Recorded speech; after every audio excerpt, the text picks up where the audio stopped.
요즘에 인터넷 온갖 커뮤니티에서 굉장히 화제가 됐던 한 부부 유튜버의 썰이 있습니다. 정말 눈물 없이 볼 수 없는 그런 스토리였는데 아마 많이들 보셨을 것 같아요. 3억 6천만 원을 들인 약국이었는데 불과 2달 만에 약국에 붙어있는 소아과가 폐업을 해서 약국의 사실상 매출이 90%가 넘게 하락했다고 합니다. 권리금을 3억 6천만 원을 주고 들어갔는데, 그죠? 신혼부부 약사분들이 인수하셨는데 3억 6천만 원 진짜 적은 돈이 아닌데 참 안타깝습니다. 그래서 사실 이런 게 뭐 약국뿐만 아니라 병의원 아니면 뭐 일반 외식업, 자영업 이런 데도 굉장히 많이 일어나는 일이라고 해요. 오늘은 이런 약국 부부의 사연을 들어보면서 우리가 흔히들 막 그런 생각하지 않으세요? 직장 다니기 같다, 뭐 뾰족한 수 없냐, 프랜차이즈 이런 거, 교촌치킨, 베스킨라빈스 절대 안 망한다며 내가 뭐 한 2억 3억 주고 인수한 다음에 월 수익이 1,000만 원이 넘는다고? 그럼 뭐 3년 만에 뽑고 야 뭐 배당주 투자 왜 해? 미국 주식 투자 왜 해? 나는 베스킨으로 그냥 은퇴할래, 이렇게 생각하시는 분들이 계실 수 있으실 것 같은데, 이 영상이 그런 생각에 조금 도움을 줄 수 있으면 좋을 것 같습니다. 자, 사건의 개요부터 한번 말씀드리겠습니다. 이번 일은 제주도에서 일어난 일이라고 하고요, 신혼 약사 부부가 기존에 잘 운영되던 약국을 3.6억 원의 권리금을 주고 인수했다고 합니다. 소아과 바로 아래에 있는 약국이라고 그런 설명을 듣고 약국을 인수를 했는데, 그 소아과가 2달 만에 폐업하게 됐다. 약국에 대한 약간 생리를 저처럼 모르시는 분들은 좀 의아하실 수가 있어요. 아니, 소아과가 폐업하게 되면 영향은 좀 있겠지만 어느 정도의 큰 영향이길래 그렇게 폐업까지 하게 돼? 라고 생각하실 수 있는데, 약국에게 주변에 어떤 의원이 하나 있다는 건 엄청난 매출에 뽐핑 효과가 있다고 해요. 물론 뭐 비타민, 뭐 텐텐 이런 거 팔아서도 돈이 되겠지만 우리나라에 있는 다수의 약국은 아무래도 처방전으로 장사하시는 분들이 많아서요. 그리고 그 처방전이 가장 많이 나오는 3대장이 내과, 이비인후과, 소아과라고 해요. 그래서 보통 보면은 저희가 의원 아래 가장 친절한 약국, 가까운 약국, 빠른 약국 이렇게 경쟁이 심한데도 불구하고 의원들이, 큰 병원들이 근처에 있는데 약국들이 이렇게 옹기종기 모여있죠. 처방전으로 매출 내야 되니까. 그런데 이게 이번 건이 그렇게 문제가 됐던 이유는 두 가지라고 합니다. 약국을 매도한 타이밍이 공교롭게도 경쟁 약국이 잠시 휴업했을 때, 당연히 경쟁하는 업체가 없으면은 매출이 좀 뽐빙되지 않겠어요? 그러기도 했고, 또 한 가지, 약국을 어떻게 매수한 지 2달 만에 소아과가 폐업하고 나와? 이거 설마 매도하는 사람이 소아과가 폐업하는 걸 알고 재빨리 판 거 아니야? 의구심이 들잖아요. 아니, 이게 되게 중요한 이유가 소아과가 나가면 매출의 90에서 95%가 줄어들 수도 있는데, 그래서 이 신혼부부 약사의 경우에는 재판에 갔다고 해요. 근데 이게 참 재판에 가도 쉽지 않을 수도 있는 게, 보통 제가 찾아보니까 약사들의 경우에는 1년 이내에 있는 근처 의원이 폐업할 경우에는 그 줬던 권리금을 반환할 의무를 특약으로 계약에 넣는다고 해요. 그 특약사항이 있으면 바로 달라고 할 수 있었을 텐데 굳이 꼭 재판으로 간 걸 봐서 와, 이게 특약이 없었나 싶기도 합니다. 많은 분들이 안타까움을 금치 못하고 있는데, 사실 이게 약국이나 병의원, 자영업, 양도양수를 할 때 파는 사람하고 사는 사람이 되게 이해관계가 달라. 그래서 이런 일들이 굉장히 많이 일어난다고 해요. 그럼 애초에 양도양수를 왜 하냐? 이게 중고차 사는 논리랑 굉장히 비슷하다고 합니다. 어떤 상품이 새로 살 때 신품이기 때문에 가지는 가치가 있잖아요. 그러니까 사실 이게 자동차를 살 때도 새로운 비닐을 뜯자마자 뭐 가격이 막 10% 20% 까진다, 뭐 그런 얘기랑 비슷하다고 생각하시면 됩니다. 그런데 이거를 양도양수, 즉 중고로 사게 되면 딱 이 부분만 가격을 지불하고 이걸 얻게 되는 거야. 그러다 보니까 어떻게 보면 굉장히 합리적인 소비가 되기도 하고요. 한 부분은 특히 자영업 같은 경우에는 어디를 내가 상가에 들어가서 뭐 분식집을 차려, 미용실을 차려 했을 때 이 상가에서 뭐 유동인구는 많을지언정 미용실이 잘 될지 분식집이 잘 될지 알 수가 없잖아요. 근데 기존에 있는 업장을 양수하게 되면 기존에 있는 업장의 매출이 얼마가 나올지 너무 확실하게 보이는 거야. 뭐 물론 내가 들어갔을 때 그 매출이 난다는 보장은 없겠지만, 오프라인 장사가 결국 입지빨이라고 하는데 한 사람의 능력이 얼마나 이렇게 크게 차이 나겠어요. 그 안에서 요동치겠지. 위아래로 뭐 플러스 10% 마이너스 10% 이 정도로요. 그러니까 조금 더 안정된 마음으로 가져갈 수 있다. 근데 여기에는 한 가지 굉장히 큰 함정이 있습니다. 그 이유는 보통 이게 양도양수 매물을 보면 막 이렇게 설명이 돼 있어요. 진짜 우리 장어집이 아니면 베스킨라빈스 집이 엄청 매출이 높고 잘 되고 있는데,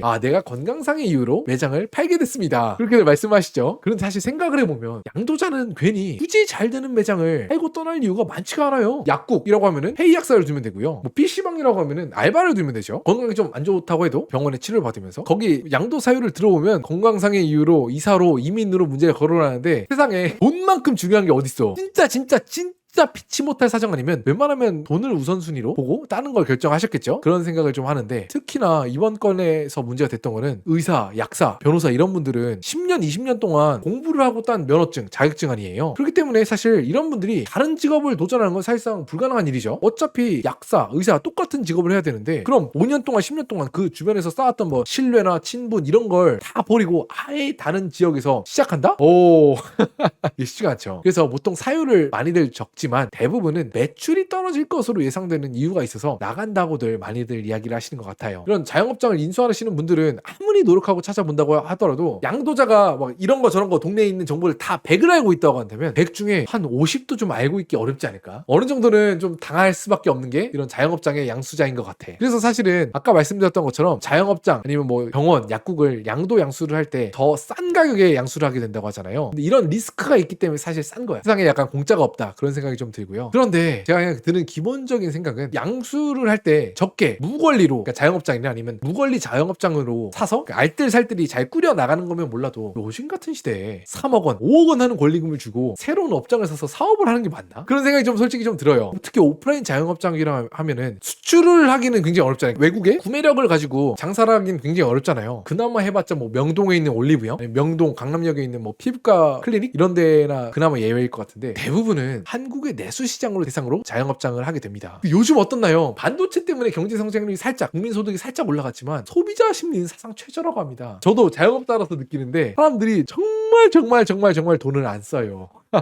3억 원, 5억 원 이렇게 권리금을 내고 들어가서 자영업을 시작을 하시는 게 옛날처럼 경제 성장률이 9%, 10% 하다못해 6, 7%라도 났으면 모르겠어. 근데 요즘처럼 뭐 1%, 2% 성장할 때 이걸 꼭 이렇게 해야 될까? 5년 전에 5억으로 꽤 안전한 투자처라고 이야기 듣는 VO에 넣어놨으면 주가만 80%, 환율까지 이거 뭐 100% 넘게 뛰었죠. 1년에 그냥 1억씩 번 거예요. 1초의 노동도 안 하고. 이게 낫지 않을까? 개인적으로 좀 생각을 하고요. 저도 사실 온라인하고 오프라인으로 두 개 다 장사를 하는 사람 입장에서 이렇게 말씀을 드렸는데 또 그런 게 있어요. 요즘엔 내수에서 사람들이 진짜 돈을 안 쓰는 게 옛날이랑 다르게 사람들이 돈을 쓰는 데가 되게 달라졌어. 예전에는 필수재, 생활 소비에 뭐 당연하게도 돈을 쓰는 인식이 있었는데 요즘엔 진짜 정말 깐깐한 것 같고요. 그런데 반면에 즐거움을 주는 거, 막 콘서트장 가고 이런 거에는 굉장히 돈을 안 아껴. 만약에 장사를 하실 거면 이쪽으로 가셔라. 좀 그렇게 좀 생각을 한 것 같습니다. 그래도 한 가지만 더 추가로 혹시 자영업을 하실 분들이 계시다면 말씀을 드립니다. 딱 4년 전, 5년 전이거든요. 지금 제 모습하고 좀 다르지 않습니까? 이게 사업자 등록증을 내러 갈 때야. 이게 2022년이었나? 청문회 꿈을 안고 사업자 등록증을 내려갔는데